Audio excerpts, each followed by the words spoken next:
Bem-vindos à Abave Talks. Meu nome é Giovana, eu sou estudante da Universidade de Brasília e sou voluntária na 51ª edição da Abave. Gostaria de convidar ao palco Tiago Paes, Publish no Pães pelo Mundo, e Adi Oliveira, chefe de cozinha da Brasil Ateliê Gastronômico, para nos contar sobre gastronomia e cultura, com o tema A Gastronomia como Diferencial Turístico e Frutas e Suas Possibilidades, Sal, Açúcar e Acidez. Bem-vindos e boa palestra. Obrigado, amada. Adorei o Pães pelo Mundo. Não tem tudo a ver comigo. Paz pelo Mundo. Mas quando fazem hashtag Paz pelo Mundo, aparece um francesinho, uma focaccia. Olá, boa tarde. Bom dia. Ou boa tarde. Boa tarde, né? Boa tarde. É uma honra estar aqui. Vamos falar de coisa que a gente nem gosta, né? Eu vou sentar que eu sou um senhor. Turismo e gastronomia andam juntas, e cultura, né? Eu falo muito que a gastronomia não pode andar sem a cultura, né? As pessoas juntam tudo, porque comer é cultural, né? E quando você fala de turismo e cultura, também andam juntos, né? E eu sou uma pessoa que eu tenho um prazer tão grande, Tiago, de falar que eu fiz o evento de lançamento do Ministério do Turismo aqui. Maravilha. Quando, em 2002, foi criado o Ministério do Turismo, e eu fiz o projeto de lançamento desse ministério e participei, né? E assim, era um desejo tão grande da gente falar sobre turismo no Brasil, e a gente não tinha um ministério. E, quando foi lançado o ministério, eu tive essa alegria de participar. Então, estar hoje falando de gastronomia, de turismo, de cultura, é uma maravilha.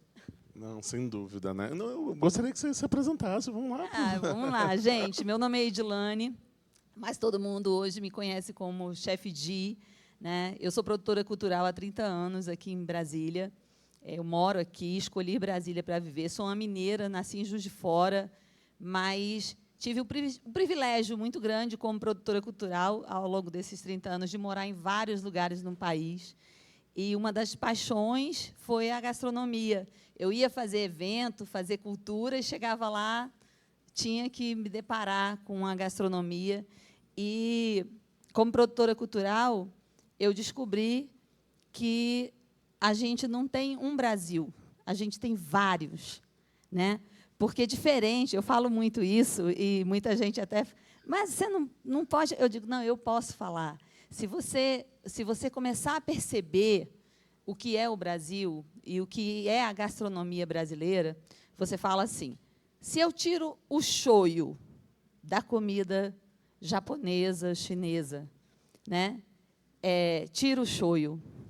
Se eu tiro a farinha, o molho de tomate da comida italiana, se eu tiro a manteiga, né, do francês, o brasileiro é tão infinito os ingredientes quando a gente se fala de comida brasileira, é tanta coisa que a gente tem, é tantas possibilidades de cozinhar, que assim, a gente não precisa tirar nada, a gente só agrega, né? E aí eu falo assim, como é diverso esse nosso país. Legal. Então, assim, isso me fez ter essa paixão pela gastronomia, e eu estou como chefe de cozinha há 6 anos, e sou autodidata, nunca fiz uma faculdade, nem um curso de gastronomia, e a gastronomia entrou como uma coisa mais de terapia mesmo. Legal. E, de repente, eu percebi que era sério, e comecei a estudar sozinha, e aprendi muito. Uns slides aí para os meninos. Vamos lá, vamos falar um pouco de tudo. Eu acho que eu vou ficar em pé. Vamos ficar em pé. Se eu ficar de um lado, eu fico do outro. Fica. Gente, prazer. Meu nome é Tiago Paes. Não dá microfone aqui, não, né? Nossa, só estão me ouvindo. Meu nome é Tiago Paes. Eu moro em Curitiba, no Paraná, e tenho viajado pelo Brasil para falar sobre turismo e gastronomia, ou turismo gastronômico também, são duas coisas diferentes, mas a gente acaba falando das duas coisas. Nessa apresentação que eu tinha preparado aqui, Cultura e Ancestralidade do Pinhão, que é um dos insumos mais conhecidos do sul do Brasil, a macaxeira, né, o aipim, que é um dos insumos mais conhecidos do Nordeste do Brasil. Né, para a gente falar um pouco aí de gastronomia brasileira. Não está passando, galera? Aponto para onde?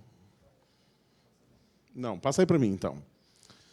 Conhecendo o Brasil, esse movimento, né, eu vou falar um pouquinho sobre minha trajetória aí durante os slides, para não ficar cansativo, eu deixei no meio dos slides. Mas eu acho que é o meu mote, assim, sabe, chefe, de que o brasileiro não... É uma crítica que eu faço, mas o brasileiro não conhece o Brasil. E já estava na música da Elis Regina, mas, enfim, a gente realmente precisa voltar os olhos para o turismo brasileiro. Aconteceu, claro, a regionalização no período da pandemia, que foi uma das coisas boas, né, entre tantas outras milhares de ruins.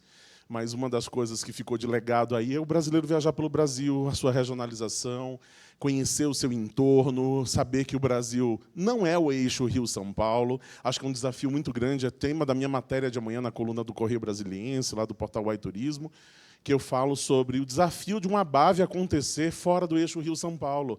É muito mais fácil quando você faz a ABAV acontecer no eixo Rio-São Paulo, onde tem toda uma estrutura, onde tem equipes, onde tem, enfim, uma infinidade de possibilidades para que a ABAV aconteça. Mas a ABAV ser itinerante é esse movimento também de conhecer o Brasil. A ABAV ser itinerante é o movimento de prestigiar outros destinos do Brasil. Eu pouco ouvia falar, antes da pandemia, do Jalapão. Eu pouco ouvia falar de tantos destinos pelo Brasil, com tantas potencialidades, com tanto... O próprio Sergipe mesmo, né? Tanto potencial de turismo, e às vezes é estereotipado como um turismo apenas de praia ou qualquer coisa assim. Se eu não conseguir passar, você vai passando? Está passando? Opa, começou, né? E nessas andanças, chefe, eu vou falar um pouquinho, mas fica à vontade. Vamos lá. E nessas andanças pelo Brasil, gente, meu objetivo hoje é a gente bater um papo sobre o que é esse turismo gastronômico pelo Brasil, o que esse turismo de gastronomia pode viabilizar para que agentes de viagens, profissionais de turismo, de uma forma geral, consigam fomentar outras possibilidades de negócios. Não adianta chegar aqui e dizer que eu provei coisas maravilhosas pelo Brasil e não ter nenhuma viabilidade econômica para quem está trabalhando lá na ponta, né?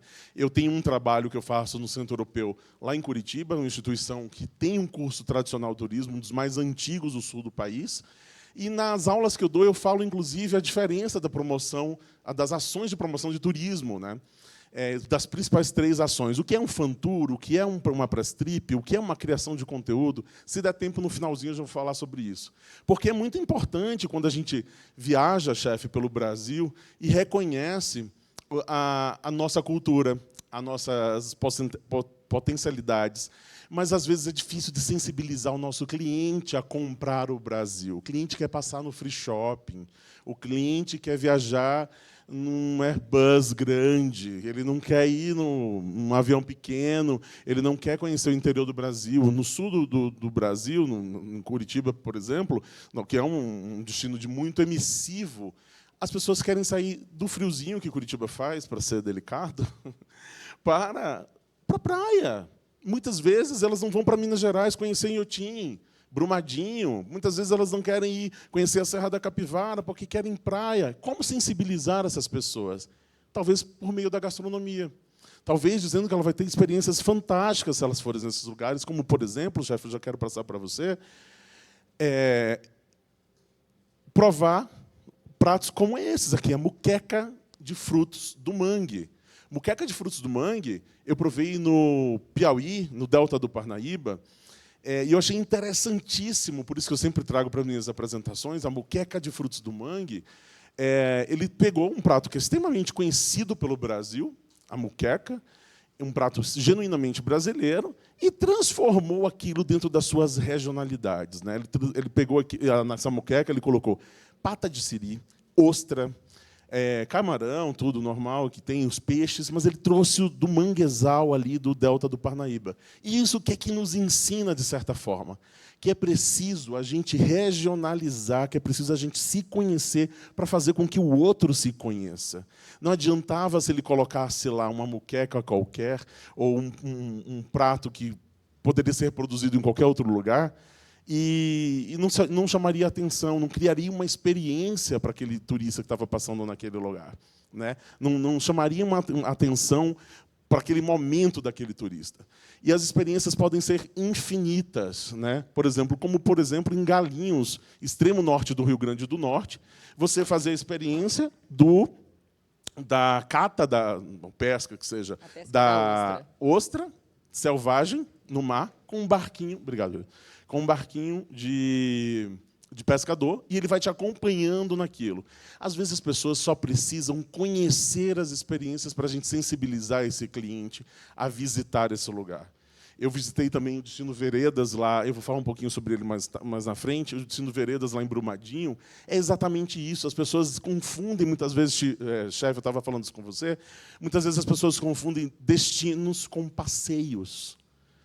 Passeio é uma coisa, destino é outra coisa. Maragogi sofre com isso em Alagoas, né? Porque muitas vezes as pessoas vão para Maceió, se hospedam em Maceió, e acordam 5 horas da manhã, vão para Maragogi, 5 horas da tarde já estão de volta em Maceió. E falam, já conheci Maragogi e não gostei. Aí eu falo, mas como é um dos melhores lugares do mundo? Ah, mas não gostei, achei isso, achei cansativo. A pessoa chegou com sono, com fome, com sono, não tomou café no hotel. Sabe? Então, assim, a experiência é outra. Destinos não se confundem com passeios. E a gente tem que sensibilizar as pessoas a conhecer os passeios. Eu fiz uma matéria, vou te passar agora, chefe, por favor. Eu fiz uma matéria para minha coluna no Correio Brasiliense, lá no Portal UAI. Eu fiz uma matéria sobre o que a América Latina tem, o que o Brasil tem, que a gente precisa se valorizar o que é nosso, para que o estrangeiro, para que o outro valorize, se diferenciando, se conhecendo que a gente se diferencia. A frase é bem essa.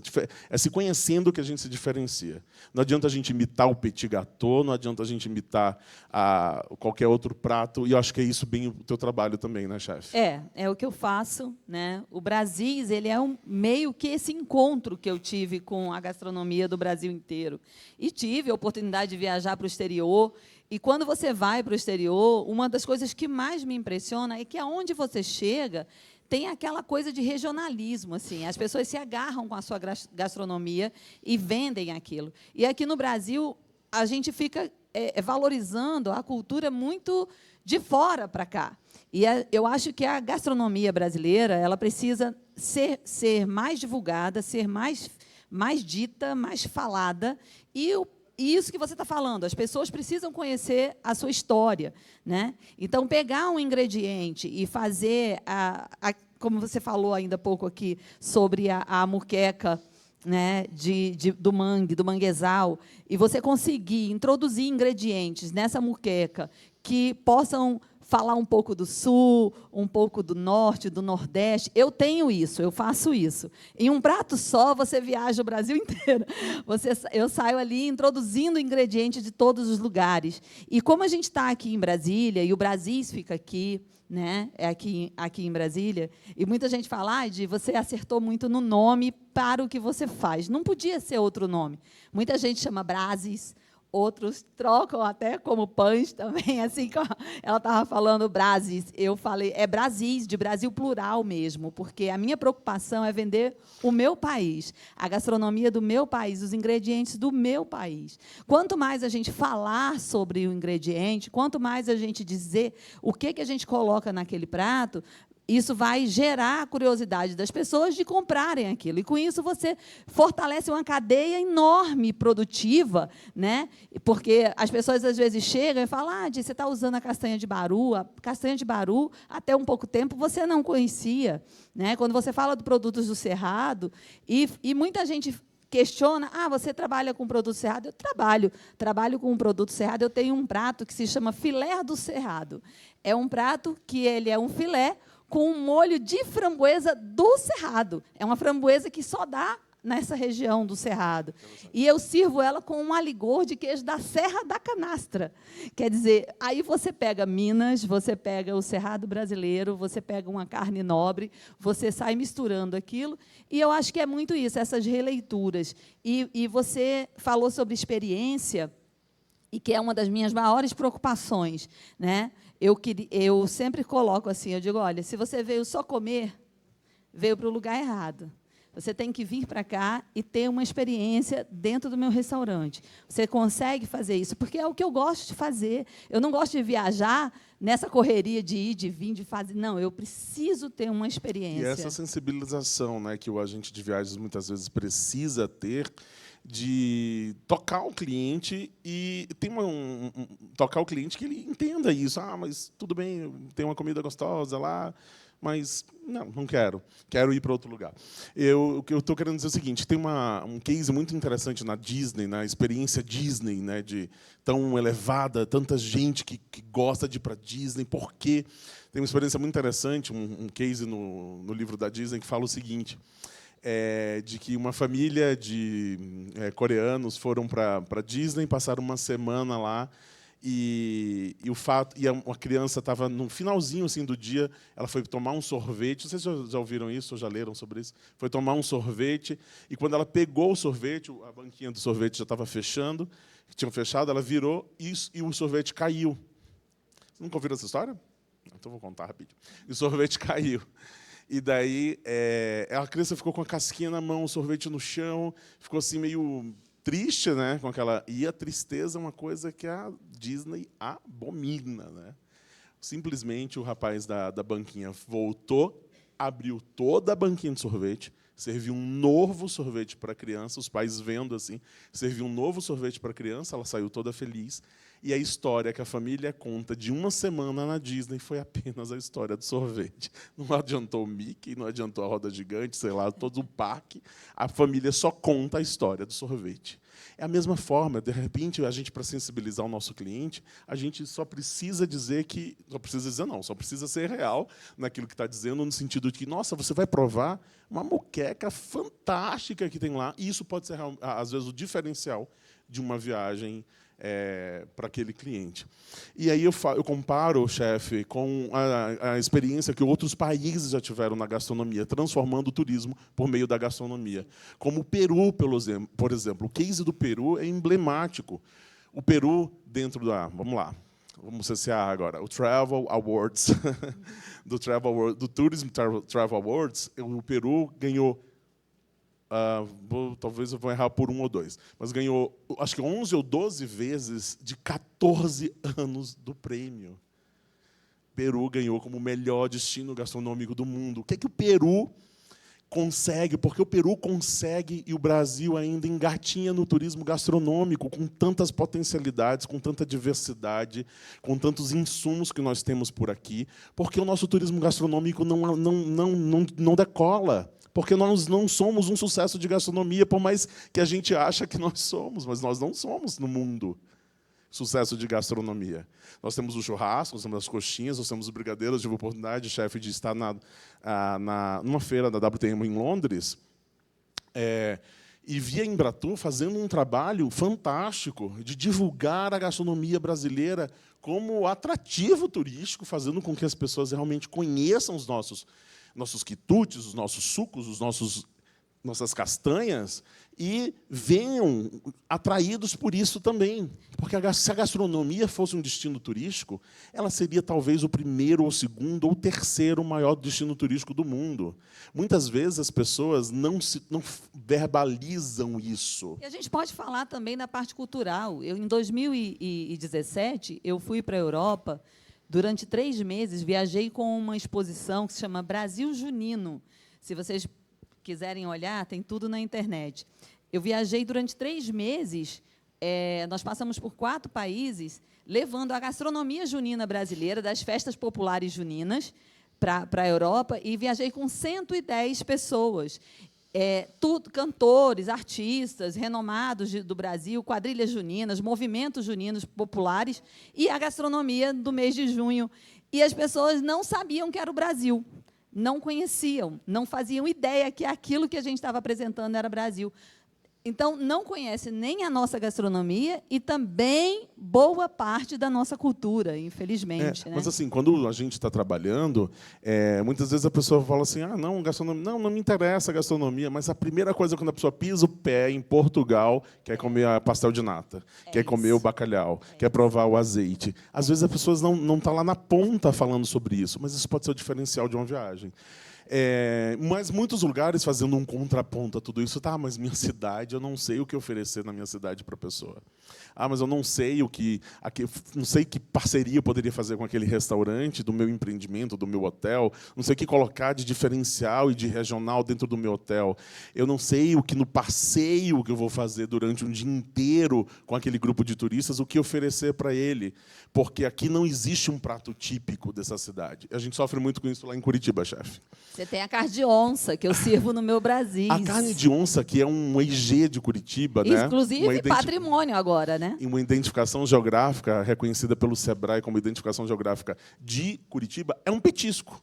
É um petisco, também tem o barreado, que é lá do litoral, origem portuguesa. Mas o que é mais interessante?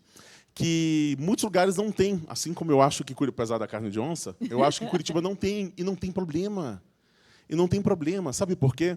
Porque Curitiba tem, na sua origem cultural, na sua origem de construção mesmo, na sua trajetória de cidade, ela tem uma influência muito grande da imigração, dos povos que lá imigraram, Sim. que lá construíram sua história e que lá deixaram, inclusive, legados culturais e culinários e gastronômicos.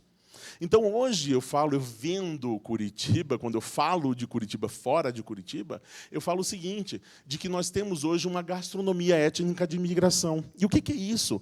É simplesmente a miscigenação de todos os imigrantes, de todos os povos que lá passaram, que lá deixaram seu legado, que lá estão ainda... Ainda não, que lá estão.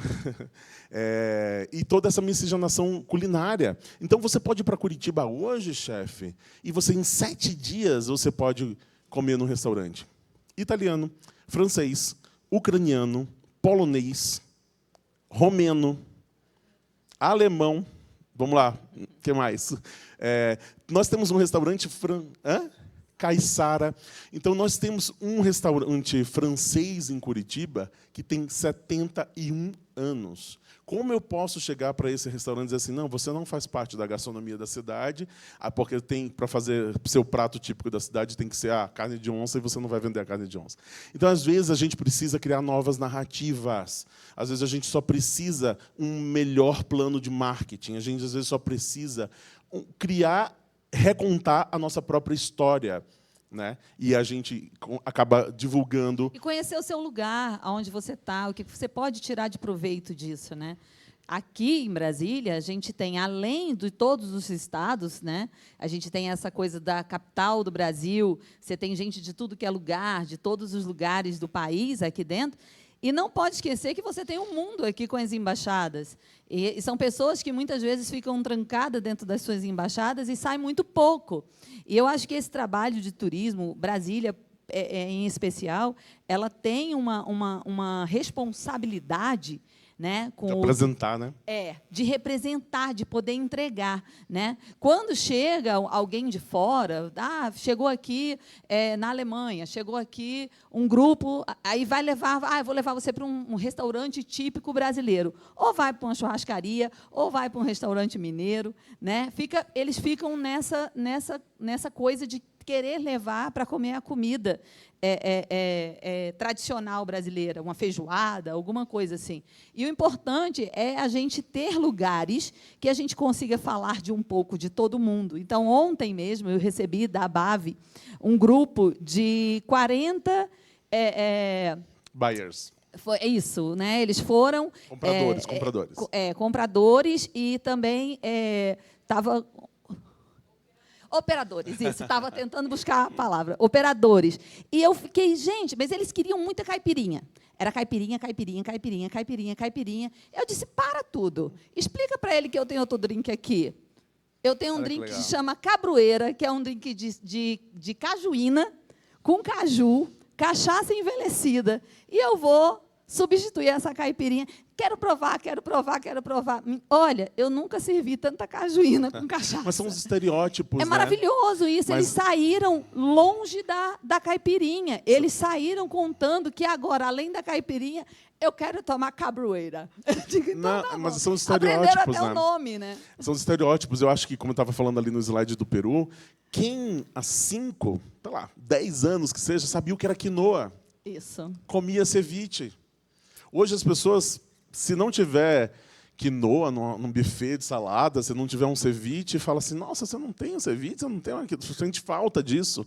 Cuscuz marroquino e tantos outros insumos e receitas que foram vendidos por outros países que nós assimilamos. E a gente não consegue emplacar muito mais além da caipirinha e do brigadeiro fora do Brasil. Quantas potencialidades do turismo gastronômico nós estamos perdendo? Quantos insumos nós deixamos de apresentar para o mundo? Né? Então, quando eu falo da gastronomia étnica de imigração, é para que as pessoas conheçam a diversidade dos restaurantes, e não precisamos montar novos restaurantes com a cara da cidade.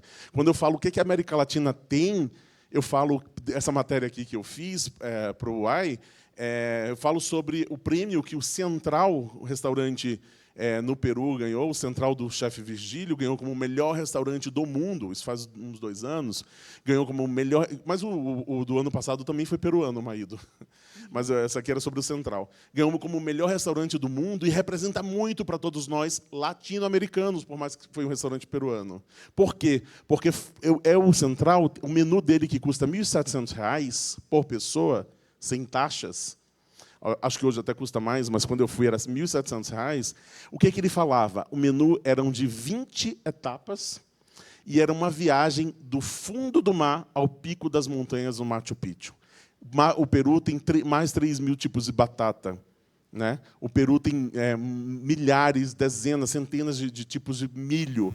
E eles sabem narrar e sabem vender essa história. Para que chefes como você, chefe de, possa viajar o mundo mostrando o que são os insumos do Brasil, o que é a cagaita, o que é a castanha de baru. A gente precisa valorizar a gastronomia como também e aproximar, talvez o meu e o seu intuito também deve ser aqui, de aproximar a gastronomia do turismo brasileiro. Quantas pessoas conhecem a Rota do Aratu, em Sergipe? Quantas pessoas conhecem que em Inhotim, em Minas Gerais, ali na região de Brumadinho, tem um restaurante dentro fabuloso, que você pode estar imerso dentro de um parque sensacional, único na América Latina, talvez até mais que isso. Tem uma experiência gastronômica fantástica. Muitas vezes as pessoas... Não sei, talvez você poderia até me dizer, Cris. As pessoas até deixam de ir ou vão mais tarde porque querem comer no restaurante fora, não sabem o que tem lá dentro, ou sabem. Mas, enfim, quanto a gastronomia é importante como diferencial de alguma atividade. E essa gastronomia étnica de imigração que eu sempre falo, chefe, é exatamente para mostrar que a gente não precisa criar algo novo. Às vezes a gente só precisa... graças a Deus eu botei em Inhotim. Já esteve lá, chefe? Em Inhotim? Não, ainda não. Olha, tem que ir. Tenho que ir, tenho então, sim. Inhotim... Vou botar no radar. Em Inhotim, Brumadinho, eu tive uma experiência muito interessante. Eu trago aqui porque é o seguinte, é mais um exemplo daquele lugar, Brumadinho, que passou por momentos aí tão difíceis, chefe, quando teve o rompimento da barragem, passou por momentos tão complicados, tão difíceis, e está ressignificando toda a história, a trajetória da própria cidade, da própria região, através de uma rota nova que chama Destino Veredas. Eu falei, nossa, Veredas, mas era do Guimarães Rosa. Não tem nada a ver. É o Veredas do Veredas da região. E está ressignificando por meio do turismo. 15 minutos. Por meio do turismo. E tem experiências fantásticas. Café da manhã na lavanda, cerâmica, o próprio Parque do Inhotim. Enfim, é fantástico. E aí a gente vê que o Brasil não é só litoral. O Brasil é o centro-oeste, a importância de eventos acontecerem fora de cidades tão litorâneas. Né? Você vê que você está falando sobre isso. Eu fiz recentemente uma imersão na Amazônia, que é assim, eu tenho a Amazônia como o pulmão do mundo, assim, e gastronômico para mim também. Então eu tenho essa paixão pela Amazônia. E eu fiz uma imersão. E eu falei, gente, as pessoas precisam ver isso aqui. O mundo precisa conhecer essa experiência de você não só ir comer, de você ter uma experiência dentro de uma tribo indígena, de você conhecer aquele ingrediente, de você falar sobre aquilo, de você entender o que é esse pulmão, né, que a gente cuida e que a gente tem essa obrigação de cuidar, que muitas vezes não faz nem o tanto que a gente deveria, mas a gente tem essa obrigação, ela está aqui, está perto da gente. Então, Então, eu fiz essa imersão e eu aconselho muito todo mundo aí. Eu saio assim, vendendo na Amazônia dentro do restaurante, eu trabalho com todos os produtos amazônicos que eu posso, e conheci vários outros que a gente nem sabe que existe, assim, e dentro daquela região. Daquele bioma. Daquele bioma incrível, né? Não, e o interessante é que, contando um pouco até da minha trajetória, eu também era daquelas pessoas que que gostava mais. Gostava mais de viajar para o exterior, muitas vezes, de que viajar pelo Brasil. E fui, como todos nós fomos pegos pela pandemia, obrigado a viajar pelo Brasil.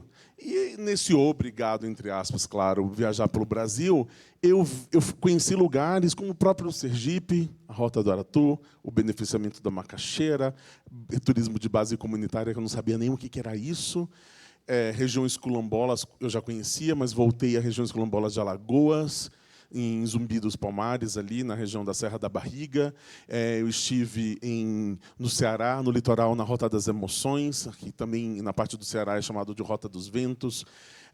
Tem várias novas rotas surgiram, né, surgiram pelo Brasil, e eu participei de um movimento, aliás, o movimento ainda existe, que é chamado Movimento Superaturismo. Vou falar rapidinho, chefe, sobre o movimento. O Movimento Superaturismo é um movimento de resgate da empregabilidade, principalmente naquele período da pandemia, do setor, um olhar para o turismo brasileiro por meio dos guias de turismo, das pessoas das cidades, dos destinos que são praticamente dependem quase 100% do turismo, como Maragogi. Eu fiz um trabalho de 2 anos em Maragogi, indo quase todos os meses a Maragogi. Eu chegava lá, meu Deus, no meio da pandemia, e eu olhava assim as pessoas. Todo mundo aqui depende do turismo, 100% do turismo. O que fazer? E o movimento teve esse olhar, todas as associações se juntaram, eu era um dos criadores de conteúdo do movimento, e a gente viajou pelo Brasil, contando como era o novo... Olha aí, Cris, o Inhotinte novo, pelo amor de Deus. O Cris é o diretor lá do Inhotim. E contando como era esse novo turismo brasileiro, contando como era essa nova forma de viajar, porque, da mesma forma que a gente tem que incentivar as pessoas a fazerem turismo, a gente também, por outro lado, tem que ter cuidado com esse overturismo, com esse turismo predatório, com esse turismo irresponsável, sujo, que não tem cuidado com a sustentabilidade. E nós, gente, somos exemplo de meio ambiente para o mundo inteiro. O mundo inteiro tem olhos para o meio ambiente do Brasil. E a gente, muitas vezes, não sabe aproveitar essas potencialidades, né? A gente não sabe vender a própria Amazônia, a gente não sabe vender os nossos insumos, a gente não sabe contar as nossas próprias histórias. Muitas vezes eu falo também, o fato de estar em Brasília tanto tempo, a gente não sabe, a gente não conhece a nossa capital. As pessoas olham Brasília com a imagem do Jornal Nacional, Esplanada, Ministério, pensa que é só aquilo. Brasília é muito mais do que as pessoas imaginam, né? Tanto na parte de gastronomia, na parte cultural, essa Brasília pulsa. Eu, recentemente, tive uma visita na nossa torre digital, e, na hora que eu subi, que eu olhei aquela paisagem, que eu aconselho todos vocês aí conhecer, quem não conhece, vá, porque quando você sobe ali, que você olha Brasília, você fala, meu Deus do céu, que Brasília é essa que está aqui? Né? Porque as pessoas sobem na torre de TV, aqui no plano, e vê aquela imagem que você já conhece. Então, é aquela imagem que você vê no Jornal Nacional e que você está vendo ali, está ali. Né? Então, você sai dali dizendo, opa, conheci Brasília. Não, sabe? Brasília tem as regiões administrativas que são incríveis. Se você for até Ceilândia, você consegue comer sarapatel, buchada, você come uma rabada, você come um monte de comida nordestina. Na feira, você consegue viajar sobre isso. Se você for, vai em Taguatinga, você tem um comércio enorme, né, de confecção, de coisas que você tem para visitar. Que show da Xuxa é esse? Né? Que show da Xuxa é esse? Pois é, meio que isso. Assim. As pessoas precisam conhecer Mas você sabe, a sua chefe, história. Que quando eu estive em Sergipe, em Aracaju, ali na região de Sergipe, eu tive a oportunidade de conhecer várias experiências de base comunitária, várias experiências gastronômicas, que me tocaram bastante. Uma delas, eu quero contar agora, é ter conhecido os bijus da Dona Madalena. A Dona Madalena é uma sensação. De Ilha Grande, na cidade de São Cristóvão, que foi a primeira capital de Sergipe. E isso, eu fui para lá, a convite do governo do estado, e eu fui conhecendo, aquilo foi me sensibilizando de uma forma, não era o tipo de turismo que eu escolheria naquele momento para fazer, mas aquilo foi me sensibilizando de uma forma, fui integrando, imergindo de uma forma que eu saí de lá com as filmagens que eu tinha feito. Eu apresento um programa na televisão também, no Travel Box Brasil, Paz pelo Mundo Viagem e Gastronomia, e eu saí de lá tão tocado que eu criei um mini documentário. E nesse mini documentário, está disponível no YouTube, fala sobre Dona Madalena, a ancestralidade do biju, né, da receita do biju. Descendentes de pessoas escravizadas, que estão lá há 70 anos, fazendo aquelas mesmas receitas, contando aquela mesma história. E muitas vezes, chefe, a gente acha que gastronomia e turismo também é um monte de gente engravatada, participando de grandes eventos, né? Ou que é apenas viajar e dormir em alguns hotéis. E muitas vezes o turismo, a gastronomia está ali, naquela experiência, naquela história contada por aquela pessoa, e às vezes se passando de gerações em gerações. Esse documentário é super emocionante. Eu tive a oportunidade de ir lá com o Ministério do Turismo também, e foi apresentado no Seminário de Turismo Gastronômico de Aracaju. Viajar, eu sempre falo, a gente está quase encerrando ali o tempo, mas viajar é sobre lugares, mas é principalmente sobre pessoas, né? Viajar é sobre pessoas, e eu tenho certeza, chefe, que quando você recebe no seu restaurante, por mais que a pessoa venha comer, mas ela vem deixar e levar um pouco da sua história também, você não acha? Ai, muito. Assim, eu tenho um trabalho no Brasis que tudo para mim é emoção, sabe? Tudo. Eu acho que se não tiver emoção, se a minha comida não emocionar, é porque ela não ficou boa. Então eu tenho essa preocupação. Então o que eu faço ali naquele lugar é tentar tirar as pessoas um pouquinho da caixinha delas, assim, sabe? Eu tenho um trabalho que é o menu às cegas, só que ele não tem venda. Nada. Eu falo que ele é às cegas porque você não sabe o que vai comer e eu muito menos sei o que eu vou cozinhar. Eu sento, abro um vinho com a pessoa, a mesa lá, 4, 5 pessoas, 6, quantos tiver, a gente toma um vinho, conversa sobre gastronomia e elas vão me contando histórias da avó, da mãe, da tia, de uma viagem, o que você comeu, o que você sentiu, e eu vou anotando aquilo. E depois eu vou para a cozinha, em 10 minutos eu monto um menu de 5 etapas, baseado na história dessas pessoas. Fantástico. E é um trabalho que eu me emociono muito, sabe? Porque eu tenho várias histórias desse menu assim que eu já fiz com algumas pessoas, mas quando eu pego e sirvo para uma pessoa, numa mesma mesa, onde eu tenho uma mulher que foi criada na Grécia, acostumada a comer uma comida maravilhosa mediterrânea, e casada com um cearense que ama a carne de panela, que ama um arrumadinho, e consigo emocionar essas duas pessoas. Eu acho que é isso. A gastronomia, ela vai direto ao coração, sabe? Verdade. Ela vai direto ao coração, às memórias, né? E você só leva da vida isso mesmo. E eu acho muito proveitoso quando, num evento da dimensão como a BAV, eu acho um dos maiores e mais importantes eventos do turismo do Brasil, um estado como o Sergipe, e não é só porque você está aqui, Pedro, mas o estado como o Sergipe, até porque já estava ali os slides, o estado como o Sergipe homenageia essas pessoas. Aqui, nessa foto, se vocês puderem ver, está o seu Villeneuve, a Dona Gleide, eu com eles dois lá. A Dona Gleide faz parte de um projeto lá que chama As Catadoras de Mangaba de Sergipe, e também das cozinheiras de cocada do Sergipe.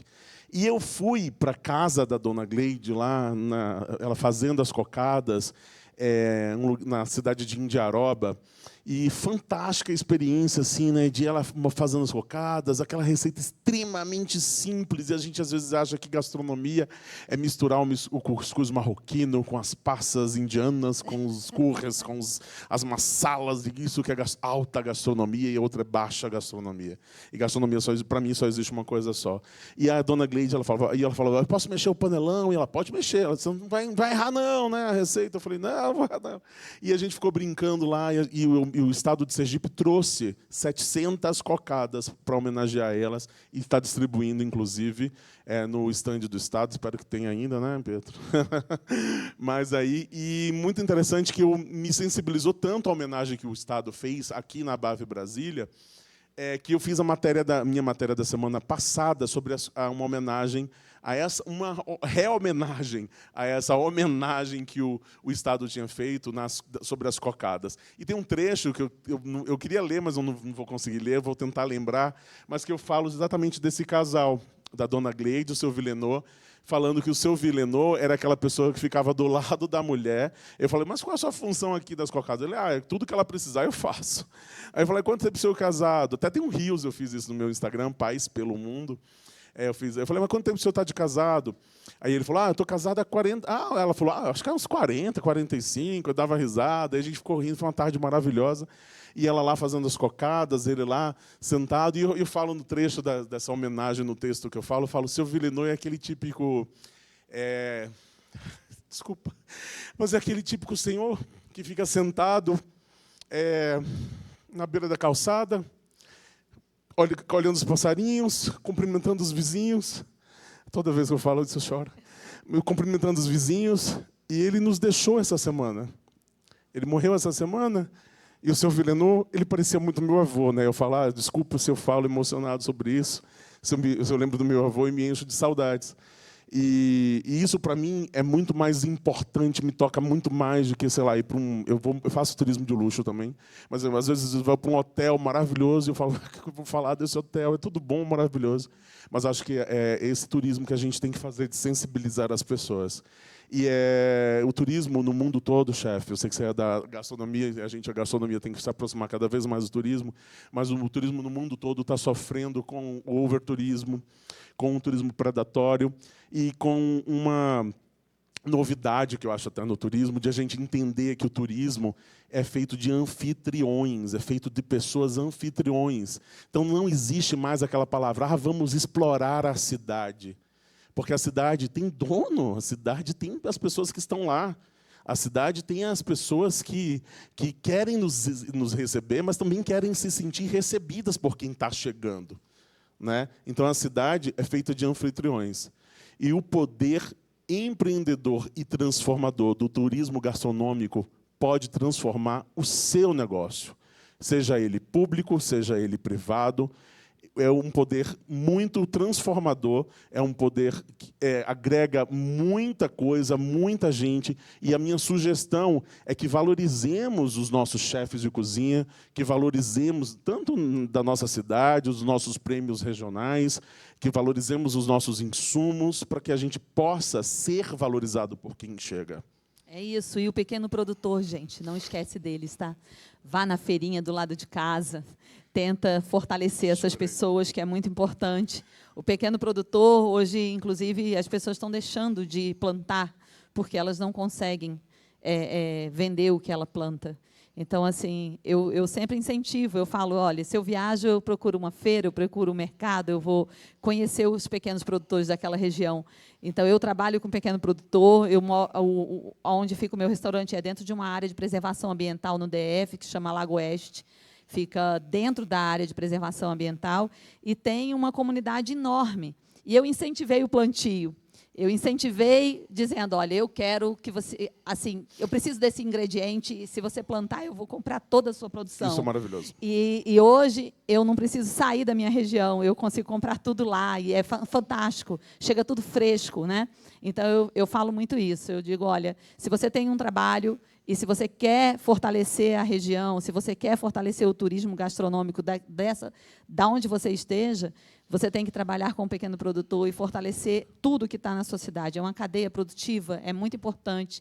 E eu tenho essa preocupação né? Isso é importante. A gente está correndo ali no tempo, vou correr aqui. Estão mandando Aqui a é gente só uma parar. apresentação um Vamos pouco lá. sobre um pouco da minha trajetória, não daria tempo de falar.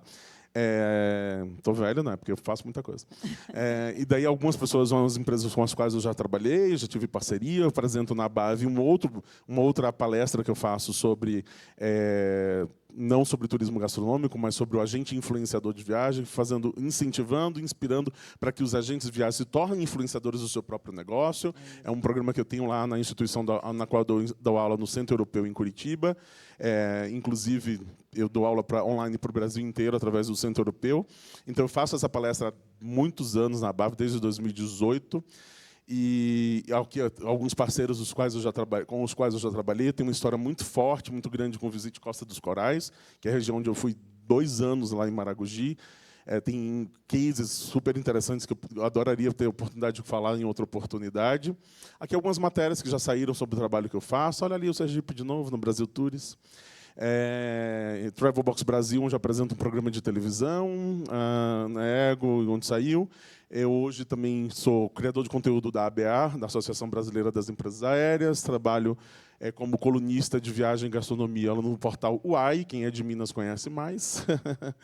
E também está disponível nos jornais Estado de Minas e Correio Brasiliense, a última da Travel Box Brasil. E aqui algumas matérias sobre o que eu escrevo lá, e alguns vídeos da TV também. Esse QR Code deve ser sobre isso. Aqui é um pouquinho sobre mim. E um mantra que eu sempre falo, né, que turismo é feito de gente para gente. E nenhuma tecnologia, o turista tem muito medo, às vezes, da tecnologia, mas nenhuma tecnologia vai tirar isso, porque nenhuma tecnologia cozinha por si só, né, planta, nenhuma tecnologia cheira, pelo menos até agora, não cheira, não sente, não é gente. É isso. E a gastronomia, ela alimenta a alma, né? E o espírito.